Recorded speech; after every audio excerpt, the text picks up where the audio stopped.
చూస్తున్నది మల్లికార్జున మాధవలింగేశ్వర ఆలయం, బొండపల్లి, గెద్దపేట, విజయనగరం జిల్లా, గజపతినగరం నియర్ బొండపల్లి విలేజ్ అండి. ఇది చాలా పురాతనమైన ఆలయం.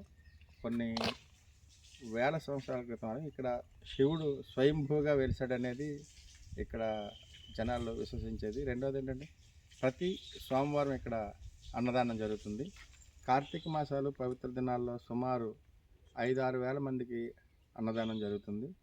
ఇక్కడ ప్రత్యేకత ఏంటంటే, సహజ సిద్ధంగా ఏర్పడిన ఊడల మర్రి చెట్టు. ఈ ఊడల మర్రి చెట్టు అనేది సహజ సిద్ధంగా కొన్ని వేల సంవత్సరాల క్రితం నుంచి ఉన్న చెట్టు. ఎందుకంటే ఇటువంటి పురాతనమైన దేవాలయం కానీ, అటువంటి పురాతన చెట్టు కానీ ఈ పరిసర ప్రాంతాల్లో ఎక్కడా లేదు.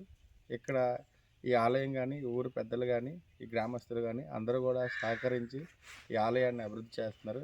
ఇక్కడ పిక్నిక్స్కి కానీ, లేకపోతే షూటింగ్స్ కానీ చాలా చక్కనైన ప్రదేశం. కాకపోతే విజయనగరం జిల్లాలో కొంచెం దూరంగా ఉండడం, విజయనగరంకి ఒక 20 కిలోమీటర్ల దూరంలో ఉండడం అందరికీ తెలియకపోవచ్చు. కానీ ఇది ఆలయం చాలా విశిష్టమైనది, ప్రసిద్ధమైనది. మరియు ఇక్కడ ప్రకృతి కూడా చాలా చక్కగా ఉంటుంది. ప్రకృతి ఇక్కడ ఉండే వాళ్ళకి కూడా చాలా చక్కనైన వాతావరణం ఏర్పాటు చేస్తారు.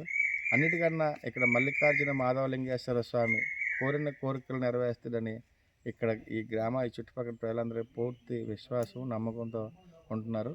ఇక్కడ అందరికి కూడా ఈ మల్లికార్జున మాధవలింగేశ్వర ఆశీస్సులు ఉండాలని కోరుకుంటున్నాను. థ్యాంక్ యూ అండి.